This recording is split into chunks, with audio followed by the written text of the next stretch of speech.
Hello family, कैसे हैं आप सभी। उम्मीद करती हूँ आप सभी अच्छे होंगे। मैं भी अच्छी हूँ। आज मेरे दिन की शुरुआत हुई थी सुबह 5 बजे और मैंने अपने दिन की शुरुआत एक गिलास गर्म पानी से की।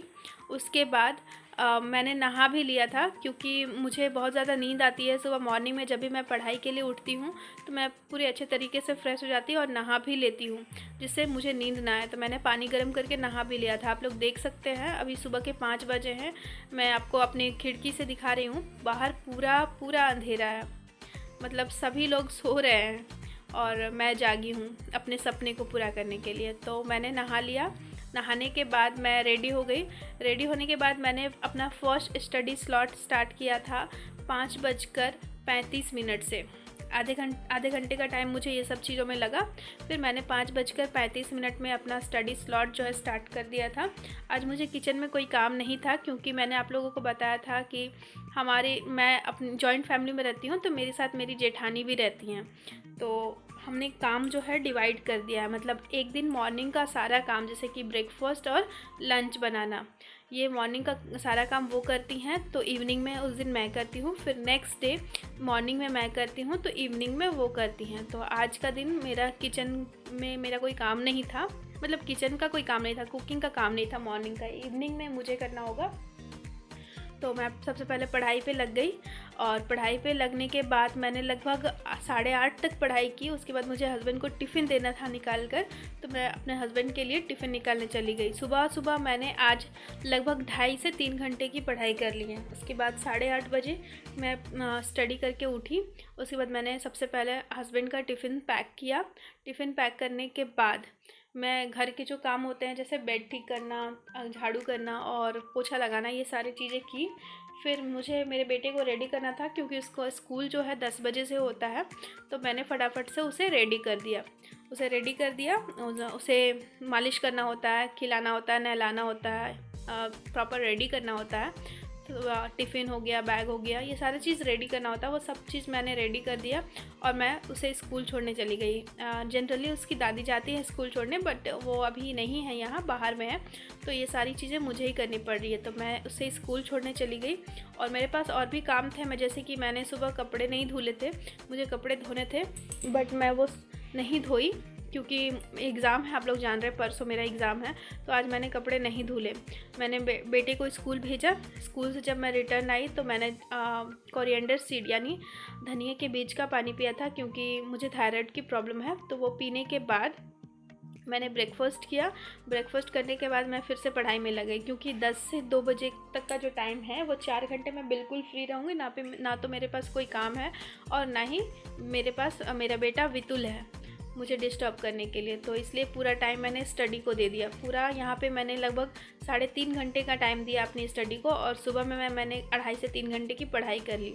तो आप लोग अगर देखें तो मैंने मॉर्निंग में ही 6 से 6.5 घंटे की प्रॉपर पूरी पढ़ाई कंप्लीट कर ली है 2 बजे तक, दोपहर के 2 बजे तक। फिर 2 बजे के बाद मैं अपने बेटे को स्कूल से लाने गई, उसे लेकर आई, उसे लंच कराया, फिर मैंने लंच किया और उसके बाद का वीडियो मैंने शूट नहीं किया क्योंकि उसके बाद मैं बहुत ज़्यादा थक गई थी।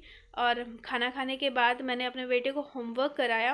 होमवर्क कराने के बाद थोड़ी देर के लिए मैंने रेस्ट लिया और रेस्ट लेने के बाद 5 बजे, शाम के 5 बजे से इसका जिम्नास्टिक क्लास होता है, मेरे बेटे का जिम्नास्टिक क्लास होता है, तो वहाँ मैं ही इसे लेकर जाती हूँ। तो वहाँ मैं गई 5 बजे और वो काफ़ी दूर है घर से, तो मुझे वहीं पे बैठना होता है। अभी काफ़ी छोटा है तो इसे छोड़कर नहीं आती, मैं वहीं पे बैठती हूँ। तो वहीं पे मैं बैठी थी। 5 से 6:30 बजे इसकी छुट्टी होती है, तो 5 से 6:30 मैं वहाँ बैठी हुई थी। तो काफ़ी ज़्यादा टाइम था, तो इस वीडियो को मैंने एडिट वहीं पर किया है और अभी मैं पोस्ट कर रही हूँ। और इसके बाद का अगर रूटीन बोला जाए तो 6:30 बजे वहाँ पे जिम्नास्टिक की छुट्टी होती है। शाम को 7 बजे मैं घर आती हूँ। शाम को 7 बजे आने के बाद आज सिंस मैंने मॉर्निंग में कुकिंग नहीं किया था तो इवनिंग में मेरा ड्यूटी है, तो 7 बजे आने के बाद अपने बेटे को दूध दे देती हूँ। उसके बाद किचन का जो काम होता है वो करती हूँ और उसके बाद मैं इतना थक जाती हूँ कि पढ़ाई नहीं हो पाती है। अगर थोड़ी बहुत रिवीजन हो जाए तो वही बहुत है। मतलब एवरेज अगर देखा जाए तो मैं इतने सारे काम को संभालते हुए डेली बेसिस पे कम से कम 6 घंटे की पढ़ाई कर लेती हूँ। और जिस दिन मॉर्निंग में मेरा कुकिंग का काम होता है उस दिन तो मुझे मॉर्निंग में कुकिंग में ही टाइम लग जाता है। सुबह मैं मॉर्निंग में जैसे पढ़ाई करती हूँ 5 बजे से उठ के, तो वहाँ पे मेरे 2-2.5 घंटे की पढ़ाई कंप्लीट हो जाती है।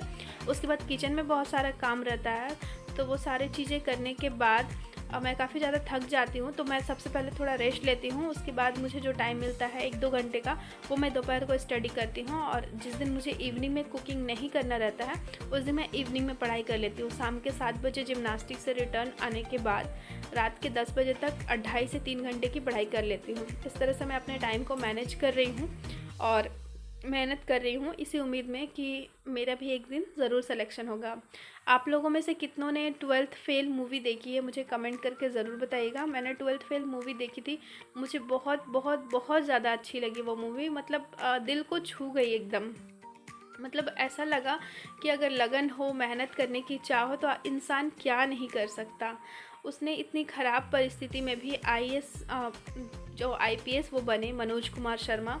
मतलब बहुत ज़्यादा स्टोरी जो है हार्ट टचिंग लगी। और बहुत सबसे ज़रूरी बात यह है कि वो एक ट्रू इवेंट है, ट्रू स्टोरी है। वो लड़का जो चीटिंग करके हमेशा पास हुआ करता था, 12th क्लास में उसने चीटिंग नहीं की, जिसकी वजह से वो फेल हो गया और नेक्स्ट ईयर वो मेहनत करके पास हुआ। मतलब एक बोला जाए तो एक बिलो एवरेज स्टूडेंट। मतलब इतना जुनून था उसके अंदर, इतना स्टडी को लेके, अपनी पढ़ाई को लेके, अपने करियर को लेके इतना ज़्यादा जुनून था कि उसने हर एक स्ट्रगल, हर एक मेहनत किया, हर एक चीज़ को पार किया और जो उसका सपना था उसे उसने साकार किया। तो मैं यही सोचती हूँ, मतलब इतना ज़्यादा मोटिवेशन फ़ील होता है कि क्या बताऊँ, कि वो अगर ये सब कुछ कर सकते हैं तो फिर हम क्यों नहीं कर सकते हैं। मैं भी अपनी स्टडी को काफ़ी समय से कंटिन्यू कर रही हूँ, क्योंकि मैंने आप लोगों को बताया था कि मैंने 2016 और 17 में मेहनत करके पढ़ाई की थी और मेरे काफ़ी अच्छे नंबर भी आए थे। सिर्फ मेरिट लिस्ट में मेरा सिलेक्शन नहीं हो पाया था, सिर्फ कुछ नंबरों की वजह से। और उसके बाद तो मैं फैमिली में इतना ज़्यादा उलझ के रह गई कि मैंने कभी स्टडी को प्रॉपर टाइम नहीं दिया।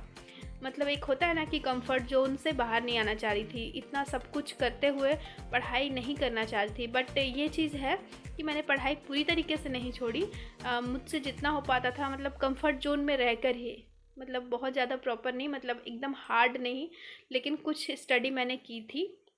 और मैं एग्ज़ाम्स भी सारे देती थी, सारे फॉर्म अप्लाई करती थी, जो भी बैंकिंग के हर साल आते थे वो सारे अप्लाई करती थी और मैं एग्ज़ाम देती थी। और मेरे स्पीड जो है वो, मतलब मैं मॉक ज़्यादा लगाती थी, प्री लेवल के लगाती थी। इसके अलावा मुझे जीएस, करंट अफेयर, ये सब सारी चीज़ें करने के लिए प्रॉपर टाइम नहीं होता था, तो मेंस की तैयारी प्रॉपर नहीं हो पाती थी, जिसकी वजह से मेरा सारा प्री क्लियर होता था, बट मेंस अभी तक क्लियर नहीं हो पाया और मेरा किसी मेरिट लिस्ट में नाम नहीं आ पाया। लेकिन मैं सोचती हूँ, जब इतना मंजिल के इतना करीब आ गई हूँ, इतना सब कुछ कर लिया है मैंने, प्री भी क्लियर हो रहा है और मुझे आइडिया भी है कि मेंस क्लियर करने के लिए क्या करना होगा, बस थोड़ा सा एफ़र्ट लगाने की ज़रूरत है। तो क्यों ना मैं वो एफ़र्ट डालकर अपनी करियर को, अपने सपने को पूरा कर लूँ, मैं यही सोचती हूँ। इसलिए मैं अभी लग गई हूँ तैयारी में। तो मैं अभी जितना भी टाइम मिलता है, मतलब अपने बॉडी को रेस्ट ना देकर, जितना भी टाइम हो पाता है उतना मैं स्टडी में डिवोट करने की कोशिश कर रही हूँ।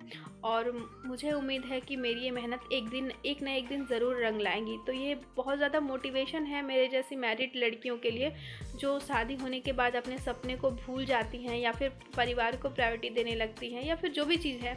मैं ये नहीं कह रही कि आप अपने परिवार का ख्याल नहीं रखिए, बिल्कुल रखिए, लेकिन सबसे पहले आप आते हैं, आपके सपने आते हैं, तो पहले आप उन्हें देखिए, डेडिकेशन के साथ उन्हें पूरा कीजिए। फिर बाद में आपके लिए अगर टाइम मिलता है तो आप ज़रूर कीजिए, सबके लिए ज़रूर कीजिए। बट हाँ, इस चीज़ को बैलेंस बना के चलना होगा, आपको दोनों चीज़ों में बैलेंस बना के चलना होगा, क्योंकि हम स्त्री हैं, हम लेडीज़ हैं, हमारे में बहुत सारी सहन शक्ति है, बहुत बहुत पावर है हमारे अंदर। हम चाहे तो सारी चीज़ें बैलेंस कर सकते हैं, स्टडी को भी बैलेंस कर सकते हैं और घर के सारे कामों को भी बैलेंस कर सकते हैं। आप लोग मुझे ही देखिए, मैं अपने परिवार का भी अच्छे से ख्याल रख रही हूँ, अपने बेटे का भी सारा चीज़ मुझे ही करना होता है, यहाँ तक कि उसे मैंने ट्यूशन तक नहीं दिया, मैं खुद ही पढ़ाती हूँ। इसके अलावे उसे कहीं बाहर ले जाना हुआ तो मैं ही करती हूँ, घर के काम हो गए। तो इस तरीके से मैंने जो है अपना टाइम मैनेज करके रखा है। तो मैं काफ़ी बड़ी जॉइंट फैमिली में है, तो मुझे काम को लेकर बहुत ज़्यादा दिक्कत होती थी, इसलिए मैंने काम का डिवीज़न कर दिया, काम को मैंने बांट दिया।